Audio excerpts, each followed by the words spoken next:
بسم اللہ الرحمن الرحیم۔ محترم ناظرین و سامعین، السلام علیکم ورحمۃ اللہ وبرکاتہ۔ سورہ کوثر پڑھنے کی فضیلت۔ قرآن ہمیں وہ راستہ دکھاتا ہے جو سب سے سیدھا ہے، لیکن دیکھا جائے تو ہم میں سے بہت سے لوگ قرآن کو صرف ثواب کی نیت سے پڑھتے ہیں۔ قرآن اور قرآن کی صورتیں ہمیں کیا سمجھاتی ہیں اس کو ہم نہیں سمجھتے، اس پہ غور نہیں کرتے۔ قرآن کی ایک ایک آیت کو صحیح ترجمے سے پڑھیں، سمجھیں اور غور و فکر کے بعد اس پر عمل کریں۔ قرآن کریم کو اس طرح پڑھنے سے دل میں اعمال صالحہ کی رغبت پیدا ہوتی ہے۔ قرآن کریم خیر سعادت اور کامیابی کا ذریعہ ہے۔ نبی کریم صلی اللہ علیہ وآلہ وسلم نے فرمایا، قرآن وہ پاکیزہ کتاب ہے کہ جب تمہارا اللہ سے باتیں کرنے کا دل چاہے تو تم اللہ تبارک و تعالیٰ کی کتاب کو کھول کر پڑھا کرو۔ ناظرین، ویسے تو قرآن حکیم کا ایک ایک حرف اپنے اندر بے شمار فضیلتیں رکھتا ہے اور قرآن کریم کا ایک ایک نقطہ قابل احترام ہے، لیکن سورہ کوثر کی خصوصیات اپنے اندر بہت منفرد ہیں۔ سورہ کوثر کے بے شمار فوائد ہیں اور اس سورت کی تلاوت کرنے کے بعد بے شمار برکتیں نازل ہوتی ہیں۔ سورت کوثر کو پڑھنے سے مال و دولت میں اضافہ ہو جاتا ہے اور آپ کی پریشانیاں اور بیماریاں ختم ہو جائیں گی۔ اگر دشمنوں سے خوف کا احساس ہو تو قرآن کریم کی اس مختصر سی سورت کو پڑھ لیں، اللہ تبارک و تعالیٰ آپ کی حفاظت فرمائے گا۔ اللہ تبارک و تعالیٰ کی عطا اور سورہ کوثر سے زندگی محفوظ رہتی ہے۔ اور اس سورت کا شان نزول یہ ہے کہ نبی کریم صلی اللہ علیہ وآلہ وسلم کے کسی شہزادے کے انتقال پر ابو لہب، عقبہ بن معیط، عاص بن وائل وغیرہ دل دکھا دینے والے جملے کہنے لگے۔ کسی نے کہا کہ نبی کریم صلی اللہ علیہ وآلہ وسلم کی جڑ کٹ گئی، کسی نے کہا کہ محمد صلی اللہ علیہ وآلہ وسلم کی بات نہ کرو، وہ تو ایسا آدمی ہے جس کی جڑ کٹی ہوئی ہے، اس کی کوئی نارینہ اولاد نہیں ہے، جب فوت ہوگا تو اس کا نام مٹ جائے گا۔ جب کافروں نے ایسے جملے کہے تو کفار کے ان جملوں کے جواب میں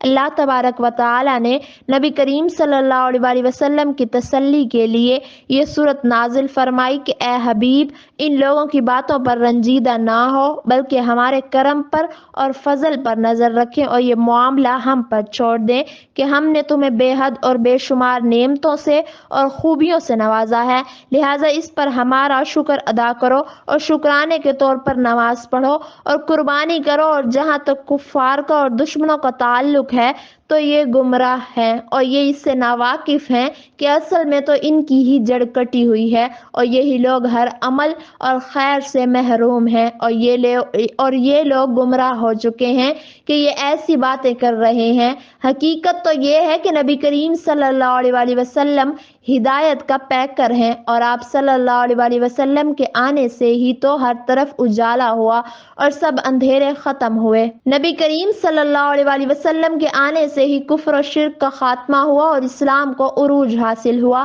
اور نبی کریم صلی اللہ علیہ وآلہ وسلم کی شان میں گستاخی کرنے والا ہر شخص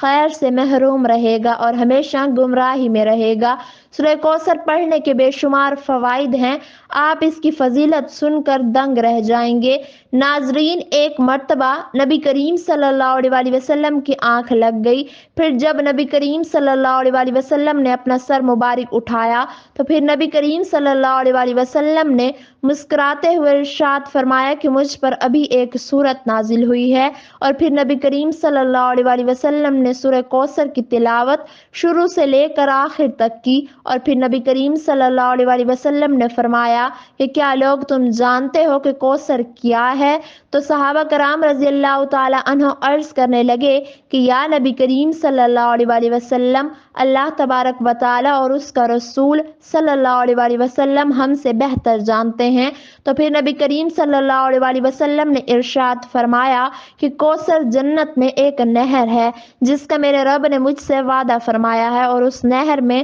خیر کثیر ہے، اور یہ ایک حوض ہے کہ جس پر قیامت کے دن میری امت آئے گی اور اس نہر نہر پر جو برتن ہوں گے ان برتنوں کی تعداد اتنی ہے کہ جتنی آسمان پر موجود تاروں کی ہے، اور وہاں پر موجود کچھ لوگوں کو اس نہر سے ہٹا لیا جائے گا، اور جب میں سوال کروں گا تو ارشاد ہوگا ان لوگوں نے آپ کے بعد دین میں نئی نئی چیزیں نکال لی تھی کہ جس کے متعلق آپ کو معلوم نہیں ہے، یعنی دین میں نئی چیزیں نکالنے والے اس نہر کے پانی سے محروم رہیں گے۔ الغرض اس صورت میں نبی کریم صلی اللہ علیہ وسلم پر نعمتوں کا بیان ہے کہ جو آپ پر کی گئی، اور نبی کریم صلی اللہ علیہ وسلم کے مقام کا بیان کیا گیا ہے، اور پھر اس نعمت کے حصول کے بعد کیا کرنا چاہیے اس کے متعلق بتایا گیا ہے۔ ناظرین، سورہ کوثر کے بے شمار فوائد ہیں، جن میں سے کچھ یہ ہیں: جسم میں کسی بھی جگہ درد کی شکایت ہو تو روغن زیتون پر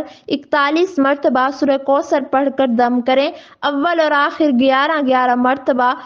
وہ درود جو کہ آپ آسانی سے پڑھ سکیں وہ درود شریف پڑھیں، پھر اس دم کیے ہوئے تیل کو جس جگہ درد ہو لگائیں اور آرام سے ہلکی ہلکی مالش کریں۔ انشاءاللہ اس طریقے سے درد 1 ماہ کے اندر ٹھیک ہو جائے گا۔ اور میاں اور بیوی میں محبت کے لیے جو میاں بیوی ایک دوسرے سے جھگڑا کرتے رہتے ہیں، ان کو سورہ کوثر ایک بار پڑھ کر کسی میٹھی چیز پر دم کر کے دونوں کو کھلا دیں، اس طرح ان دونوں میں انشاءاللہ محبت پیدا ہوگی۔ اگر لڑائیاں زیادہ ہوتی ہیں تو اس عمل کو 1 ماہ میں 4 مرتبہ ضرور کریں۔ رزق کی فراوانی کے لیے اگر کوئی شخص رزق کی تنگی محسوس کرتا ہو تو اس کو چاہیے کہ نماز تہجد کے وقت تہجد سے فارغ ہونے کے بعد 41 مرتبہ سورہ کوثر کی تلاوت کرے اور اول و آخر درود شریف پڑھ لے، کوئی سا بھی درود شریف ہو۔ اس عمل کو 40 دن تک جاری رکھے، انشاءاللہ رزق میں خوب اضافہ اور فراوانی ہوگی اور آمدنی میں خوب خیر و برکت ہوگی۔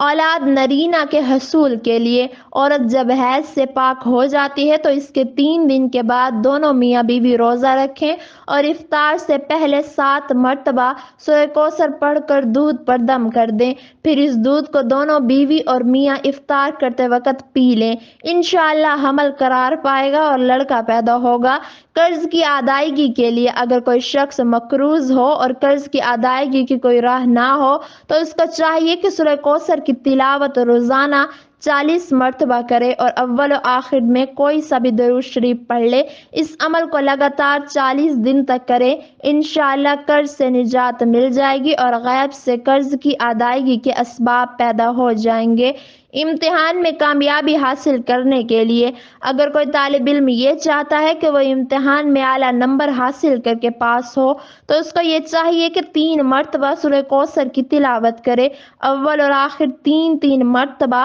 یعنی 3 مرتبہ شروع میں اور 3 مرتبہ آخر میں درود شریف پڑھے اور امتحان میں کامیابی کے لیے دعا کرے۔ انشاءاللہ امتحان میں اعلیٰ نمبروں سے طالب علم پاس ہو جائے گا۔ حاسدوں کے حسد سے بچنے کے لیے اگر کوئی شخص حاسدوں کے حسد سے پریشان حال ہو اور اس کی ہائے ہائے سے اس کے تمام کاموں میں رکاوٹ پیدا ہو رہی ہو تو اس کو یہ چاہیے کہ نماز فجر کی سنتوں اور فرض کے درمیان سورہ کوثر 1 بار پڑھے، اول اور آخر